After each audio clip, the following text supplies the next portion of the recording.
बेस्टचा स्वस्त प्रवास कायम, नवीन वर्षात तिकीट दरवाढ न करण्याचा निर्णय. बेस्ट उपक्रमाच्या 32 लाखाहून अधिक प्रवाशांना दिलासा. बेस्टच्या ताफ्यामध्ये 1200 डबल डेकर येणार. बस ताफा वाढवण्यासाठी बेस्टच्या अर्थसंकल्पामध्ये तरतूद. उद्या मध्य रेल्वेवर सीएसएमटी ते विद्याविहार दरम्यान ब्लॉक कालावधीत सीएसएमटी विद्याविहार दरम्यान अप आणि डाऊन धीम्या मार्गावरील लोकल सेवा जलद मार्गावर वळवणार. पश्चिम रेल्वेवर आज रात्रकालीन ब्लॉक. मरीन लाईन्स ते माहीम अप आणि डाऊन धीम्या मार्गावर ब्लॉक असणार. पनवेल वाशी अप आणि डाऊन मार्गावर उद्या मेगा ब्लॉक कालावधीत सीएसएमटी ते पनवेल बेलापूर मार्गावरील सेवा रद्द. ट्रान्स हार्बर मार्गावरची ठाणे पनवेल सेवा देखील रद्द. महापरिनिर्वाण दिनानिमित्ताने अनुयायांसाठी अनारक्षित विशेष रेल्वे गाड्या चालवण्याचा मध्य रेल्वेचा निर्णय. नागपूर सीएसएमटी कलबुर्गी सीएसएमटी दरम्यान विशेष गाड्या. डहाणूतील सारणी, नेकावली, आंबिवली उर्से बस सेवा तब्बल 25 वर्षांनंतर पुन्हा सुरू. ग्रामस्थांकडून बस चालक आणि वाहक यांचं स्वागत. अखिल भारतीय मराठी साहित्य संमेलनासाठी पुणे ते दिल्ली विशेष रेल्वेची व्यवस्था. 21 ते 23 फेब्रुवारी दरम्यान साहित्य संमेलनाचं दिल्लीमध्ये आयोजन. महावितरणकडून अभय योजनेला 31 डिसेंबरपर्यंत मुदतवाढ. थकबाकी असलेल्या वीज वितरणच्या ग्राहकांना दंड आणि व्याजदरात अभय योजनेअंतर्गत सवलत मिळणार. नालासोपाऱ्यातील अनधिकृत इमारतींवरील कारवाई. आज शनिवार रविवार प्रशासकीय सुट्टी असल्यानं थांबली. मात्र ज्या इमारतींवर कारवाई झाली त्यातल्या कुटुंबियांवर रस्त्यावर संसार मांडण्याची वेळ. दादरमध्ये ईव्हीएम विरोधात आंदोलन करणाऱ्या भीम आर्मीच्या कार्यकर्त्यांना पोलिसांनी घेतलं ताब्यात. भीम आर्मीने ईव्हीएम मशीन हटाव आंदोलनाचं आणि स्वाक्षरी मोहिमेचं केलेलं आयोजन. अंधेरीत मध्यधुंद चालकाकडनं पोलिसाच्या अंगावर गाडी चढवण्याचा प्रयत्न. पश्चिम द्रुतगती महामार्गावरची 2 दिवसापूर्वीची घटना. मध्यधुंद वाहन चालकाला पोलिसांकडून अटक. भाईंदर पश्चिमेतील रेल्वे तिकीट खिडकीवरील फायबर सिलिंग कोसळलं. काही वर्षापूर्वीच करण्यात आलेलं बांधकाम. प्रवाशांकडून कंत्राटदारावर कारवाईची मागणी. बाबा आढाव यांचं उपोषण मागे. राज्यघटना आणि लोकशाहीची थट्टा सुरू असल्याचा आरोप करत गेल्या 3 दिवसांपासून पुण्यामध्ये सुरू होतं उपोषण.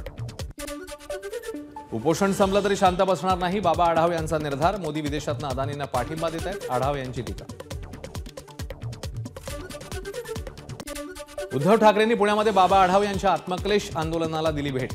आढाव यांच्या आंदोलनाचा आजचा 3रा दिवस. या निवडणुकीत मोठ्या प्रमाणात पैशांचा वापर होत असल्याचा आढाव यांचा आरोप.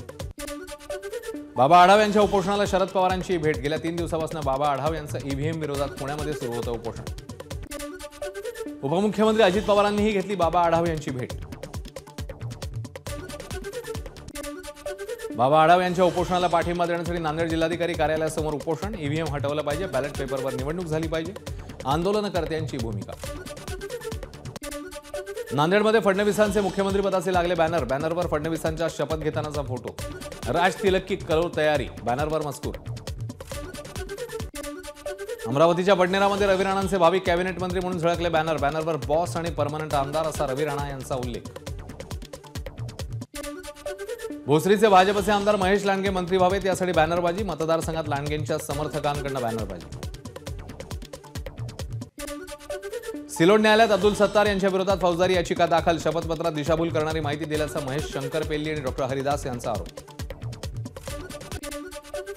बाबा सिद्दीकी हत्या प्रकरणातील सर्व आरोपींवर मोका कलमाअंतर्गत गुन्हा दाखल. आतापर्यंत 26 आरोपींना अटक. खेडच्या तहसीलदार ज्योती देवरेंकडे 10 लाखांची खंडणी मागितल्या प्रकरणी दोघांवर गुन्हा दाखल. अर्ज मागे घेण्यासाठी 10 लाखांची खंडणी मागितल्याचा आरोप. अहिल्यानगरच्या मुकुंदनगर परिसरात 2 युवकांमध्ये झालेल्या चेष्टा मस्करीत एकाची हत्या. चेष्टा सहन न झाल्यानं केला हल्ला. मात्र उपचारादरम्यान झिशान खान या तरुणाचा मृत्यू. हल्ला करणारा आरोपी फरार. बीडच्या परळी शहरात एका डॉक्टरकडून तरुणीचा विनयभंग. डॉक्टर विरोधात परळी पोलीस ठाण्यात गुन्हा दाखल. डॉक्टरच्या अटकेच्या मागणीसाठी परळी बंदची हाक. नांदेडच्या नायगावात हरभरा पिकात वानरांचा हैदोस. आलेले मोडे खाऊन फस्त केल्यामुळे शेतकऱ्यांचं नुकसान. वन विभागाने वानराच्या कळपाचा बंदोबस्त करण्याची शेतकऱ्यांची मागणी. मुख्यमंत्रीपदाचा शपथविधी सोहळा 5 डिसेंबरला संध्याकाळी 5 वाजता होणार. आझाद मैदानावर होणार महायुती सरकारचा शपथविधी. भाजप प्रदेशाध्यक्ष चंद्रशेखर बावनकुळे यांची माहिती. महायुतीच्या शपथविधी सोहळ्याला पंतप्रधान मोदी उपस्थित राहणार. 5 डिसेंबरला पार पडणार शपथविधी. सर्वाधिक जागा असल्यामुळे भाजपचाच मुख्यमंत्री होईल तर राष्ट्रवादी शिवसेनेचा उपमुख्यमंत्री होईल. अजित पवारांची माध्यमांना प्रतिक्रिया.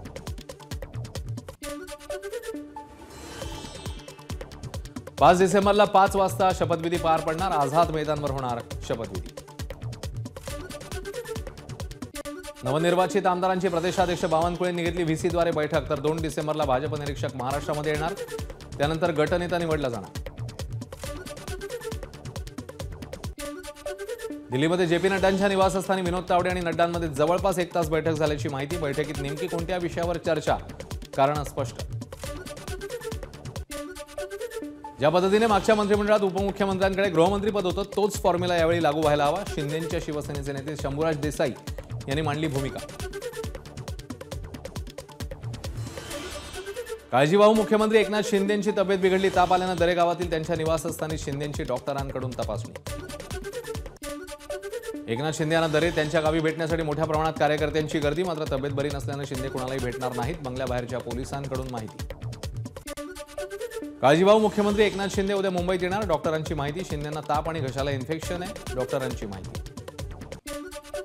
राक्षसी बहुमतानंतरही लोक गावी का जातात? उद्धव ठाकरेंचा एकनाथ शिंदेंना टोला. इतक्या बहुमतानंतरही आनंद का साजरा झाला नाही? उद्धव ठाकरेंचा महायुतीतल्या नेत्यांना सवाल. एकनाथ शिंदे नाराज होऊन अमावस्येच्या मुहूर्तावर गावाला गेलेत. संजय राऊतांचा टोला. तर शिंदेंच्या चेहऱ्यावरचं हास्य मावळलंय. त्यामुळे ते काय करतील सांगता येत नाही. राऊतांची टीका. एकनाथ शिंदे नाराज आहेत. त्यांचं मानसिक आणि शारीरिक संतुलन चांगलं नाही. संजय राऊत यांचा एकनाथ शिंदेंना टोला. मानसिक संतुलन कोणाचं बिघडलंय हे निकालानंतरच दिसलंय. संजय राऊतांच्या टीकेवर संजय शिरसाट यांचं प्रत्युत्तर. विधानसभेची मुदत संपून अनेक दिवस झाले. अजून राष्ट्रपती राजवट लागू का झाली नाही? उद्धव ठाकरे यांचा सवाल. नागपूर हिवाळी अधिवेशन 16 डिसेंबर ते 24 डिसेंबर दरम्यान होण्याची शक्यता. त्याआधी नव्या सरकारचं मुंबईमध्ये विशेष अधिवेशन होणार. नागपुरात हिवाळी अधिवेशनाची जोरदार तयारी. सभागृहात डिजिटल आसन व्यवस्था तयार करण्याचं काम सुरू. आमदारांच्या आसनासमोर डिजिटल स्क्रीन्स बसवण्यात येणार. ठाण्यामध्ये युवासेनेची महत्वाची बैठक. युवासेना कार्याध्यक्ष पूर्वेश सरनाईक यांच्या अध्यक्षतेखाली युवासेना कोर कमिटीची बैठक. गुंडगिरीच्या आधारावर सत्ता घेऊन भ्रष्टाचार करणं हाच भाजपचा पाया. काँग्रेस प्रदेशाध्यक्ष नाना पटोलेंची भाजपवर सडकून टीका. महिला अत्याचाराचे गुन्हे असलेल्यांना भाजपने आमदार केलं. पटोलेंचा हल्लाबोल. विधानसभा निवडणुकीचा निकाल म्हणजे लोकशाहीची हत्या. निवडणूक प्रक्रियेबाबत राज्यासह देशभरातल्या नागरिकांकडून शंका व्यक्त केल्या जात असतील तर निराकरण करण्याची जबाबदारी निवडणूक आयोग आणि सरकारची. पटोलेंचं वक्तव्य. 70 लाख मतदान रात्रीच्या अंधारात झालंय. नाना पटोलेंचा आरोप. मुख्य निवडणूक आयोगाला कायदेशीर नोटीस दिली आहे. पटोलेंची माहिती. निवडणूक आयोगाने 3 डिसेंबर 2024ला काँग्रेस शिष्टमंडळाला चर्चेसाठी केलं निमंत्रित. शिष्टमंडळाच्या समस्या ऐकल्यावर निवडणूक आयोग देणार लेखी उत्तर. संध्याकाळी 5 वाजता होणार बैठक. ईव्हीएम बाबत रासपाच्या महादेव जानकरांना आक्षेप. ईव्हीएम घोटाळा होऊ शकतो. मी स्वतः इंजिनियर. जानकरांचा दावा. ईव्हीएम बॅन करावं जानकर यांची मागणी. महाविकास आघाडीचे उमेदवार माणिकराव शिंदे यांचा ईव्हीएम तपासणीसाठी अर्ज. शिंदेंनी येवल्यामध्ये छगन भुजबळ यांच्या विरोधात लढली होती निवडणूक. ईव्हीएम हॅक होऊ शकतं हे विरोधकांनी आधी सिद्ध करावं मग आरोप करावेत. रावसाहेब दानवेंचं आरोप करणाऱ्या विरोधकांवर प्रत्युत्तर. वसईचे भव्याचे माजी आमदार हितेंद्र ठाकूर यांच्याकडनं ईव्हीएममध्ये घोळ झाल्याचा आरोप. व्हीव्हीपॅट आणि ईव्हीएम मशीन जशाच तसं तपासण्याची हितेंद्र ठाकूर यांची अर्जाद्वारे मागणी. ईव्हीएम हटवा. बॅलेट पेपरवर निवडणूक घ्या. शरद पवार पक्षाच्या सुनील भुसारा यांची मागणी. शरद पवारांच्या राष्ट्रवादीकडनं ईव्हीएम विरोधात मुंबईत बॅनरबाजी. बॅनरमधून ईव्हीएमवर प्रश्नचिन्ह. माजी आमदार कैलास गोरंट्याल यांचा काँग्रेसला घरचा आहेर. काँग्रेसने तिकीट दिलं आणि वाऱ्यावर सोडलं. मतदारसंघात काहींनी गद्दारी केली. गोरंट्याल यांचा आरोप. बाळासाहेब थोरात यांना पराभव पचवता आला नाही. संगमनेरमध्ये थोरात यांनी ईव्हीएम पडताळणीसाठी केलेल्या अर्जावर त्यांच्या विरोधात निवडून आलेले भाजप आमदार अमोल खताळ यांची टीका. ठाकरेंच्या शिवसेनेचे दीपेश म्हात्रे यांचा ईव्हीएम पडताळणीसाठी अर्ज. जिल्हाधिकाऱ्यांकडे 10 व्हीव्हीपॅट यंत्रातील मतं पुन्हा मोजणीसाठी केला अर्ज. महाराष्ट्राच्या शासन आपल्या दारी उपक्रमाला प्रतिष्ठित स्कॉच पुरस्कार. देशभरातल्या विविध श्रेणीतल्या 280 प्रकल्पांमधून निवड. मुख्यमंत्री जनकल्याण कक्षाचे प्रमुख डॉक्टर अमोल शिंदेंनी स्वीकारला पुरस्कार. साकोलीमध्ये काँग्रेस प्रदेशाध्यक्ष नाना पटोलेंच्या उपस्थितीत काँग्रेस कार्यकर्ता मेळावा. यावेळी काँग्रेस कार्यकर्त्यांकडून नाना पटोले यांचा सत्कार.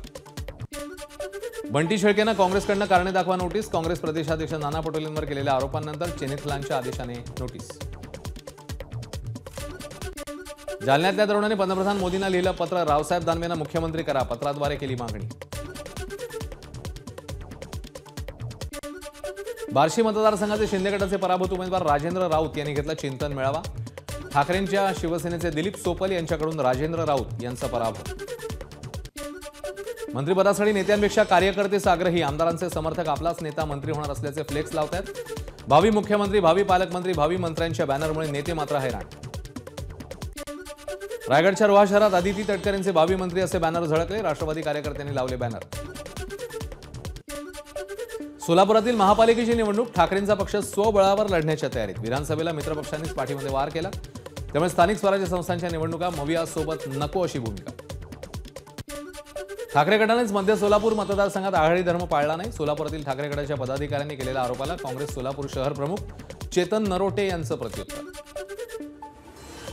राज्यामधल्या 187 नवनिर्वाचित आमदारांवर गंभीर गुन्हे दाखल. एडीआरच्या अहवालातलं माहिती समोर. काहींवर महिला अत्याचार, हत्या, भ्रष्टाचाराचे गंभीर गुन्हे. भाजपच्या 92 तर ठाकरेंच्या 13 आमदारांवर गुन्हे. किरीट सोमय्यांचं निवडणूक आयोग आणि पोलीस आयुक्तांना पत्र. भाई जगतापांवर केली कारवाईची मागणी. काल भाई जगताप यांनी निवडणूक आयोगाला श्वानाची उपमा दिल्यानं सोमय्यांची मागणी. हे तेच किरीट सोमय्या आहेत जे ईव्हीएम विरोधात सावध करायचे. आता काय झालं? सोमय्यांच्या पत्रावर भाई जगताप यांचा सवाल.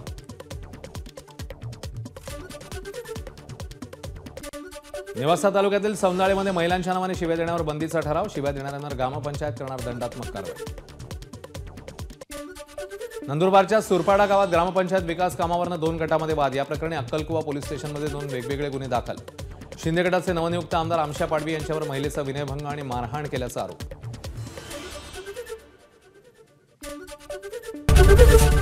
एबीपी माझा, उघडा डोळे बघा नीट.